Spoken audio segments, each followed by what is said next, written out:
Владимир Путин, президенти Федератсияи Русия, авақта бинен ки чӣ қадар тез мегузарад. Ҷавоб тиҳед. Мара 1998. Салом тамошобинони барномаҳои Сорбон Сафаров. Президенти Федератсияи Русия пас аз вохӯрӣ бо президенти Ҷумҳурии Тоҷикистон муҳтарам Эмомалӣ Раҳмон чӣ гуфт? Дар ҳамин мавзӯъ суҳбат мекунем.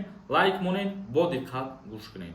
нафарҳое ки дар Федератсияи Русия қарор дорем, агар шумо хоҳед фаҳмидан патентҳои шумо сӯхтагияд ё ки дар ба задани ҳастед, номери WhatsApp мебирояд, бинависонед. ба хотири трудовой договор надоштан ва ба хотири бисёр нарушенӣ доштан патентҳоро аннулирова доранд ва фоидаи худтон бифаҳмед.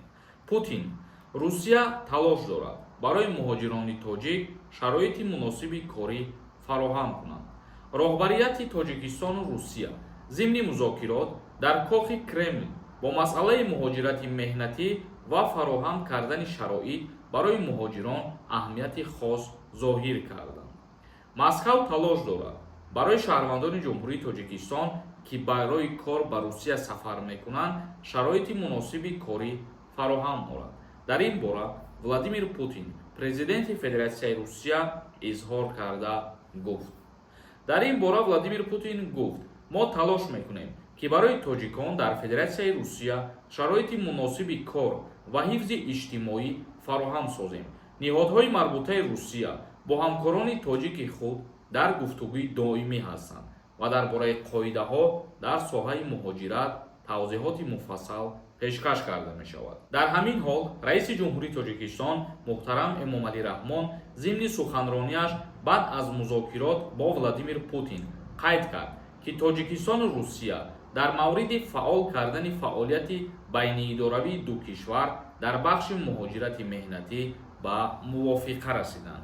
яъне ки дирӯз президенти Ҷумҳурии Тоҷикистон бо президенти Федератсияи Русия вохӯрӣ баргузор карданд дар Москва ва дар ин вохӯрӣ ва дар ин суханронӣ оиди ҳама мушкилиҳои муҳоҷирон, оиди роҳи ҳалли мушкилиҳоро ҳал кардан низ суханронӣ карданд.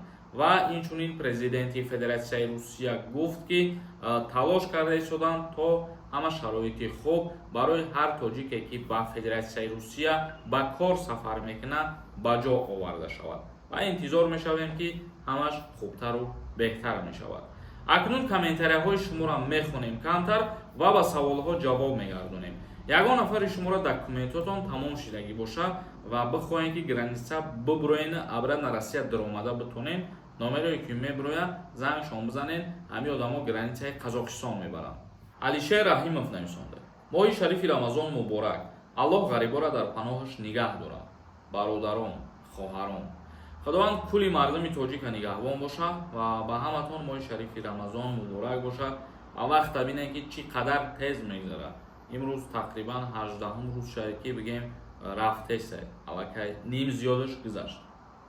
як нафар нависонда: салом акаи Сорбон, даъваткунӣ ба хизмат сар шидагӣ ҳаст ё ин ки не? Не, ҳозир сар шидагӣ нестай. аз 1 апрел сар мешавад. як нафари дигар нависонда: акаи Сорбон, ҳар хел одамои ахмақда аҳамият натиҳем. зиндаву сарбаланд бошед. акаи Сорбон, мо одами бада ба Худованд месупорем. ҳар касе ки сухани бад мегӯяд бигзор ки ӯ одам гӯё барои мо вуҷуд надорад, ҳамчун инсон вуҷуд надорад ва ба Худованд месупоремшад. як нафари дигар нависондае ки ассалому алайкум акаи Сорбон, созен саломатиё хуба ака? ман вай сол қати Русиё ҷанг карда идум. сони мана ба анча вақт кор карда хона омадам. сони ман омадам хонаи милитсияи Русия мана розыск ба додай Тоҷикистонда. ҳамин чӣ хел фаҳмида мешавад? розыск дар Россияда я ман ё не? пешакӣ раҳмат ака. бахшиши зиёд камтар нофаҳмо ҳамин чиза фаҳмидум. яъне ки та дар назар дорӣ ки чӣ хел бифаҳмӣ ки дар розыск ҳаст ё ин ки не, метавонӣ рафта муроҷиат кунӣ ба ҷои шиноснома ва раводиде ки нав дар шаҳри Душанбе шуда шидагӣ ҳастад. як нафари дигар нависонда: ассалому алайкум акаи Сорбон, ҷавоб тиҳед. мара 1998 20 январ мебаранд хизмати ҳарбӣ.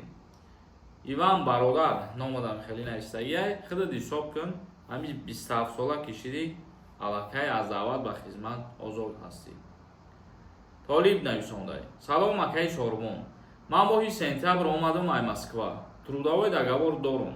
Чӣ документе гуфтиам дорум. Ҳамаша гашта бирам, метавонам патент гирифта.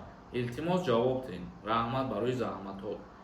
Агар ки ҳамаи документҳо боша ва дар назар дошта бошем ки ҳозир аз Россия биромадагӣ дар вақти обрат нарафтан, то ҳамаи документҳотам метавонӣ 100% карда ё ки не?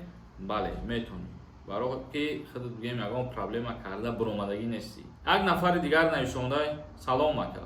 Ман 27 январ омадам. Дар спискаи 120,000 будам. Метавонам 3 моҳ нашида бирам. Документ карда метавонам или не? 27 январ биромада бошӣ аз Россия, бале метавонӣ ки бирай бо документ бикунӣ. Файзиев нависондай: ассалому алайкум ака.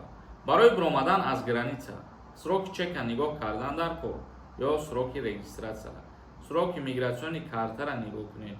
Мисол баъзе ҳолатҳое ҳастае ки мақсад трудовой договор дошта бошӣ, агар регистратсиятам нигоҳ намекунӣ, бучиданша дар назар дорум. Яъне бегузаштани граница метавонӣ ки продление бикунӣ.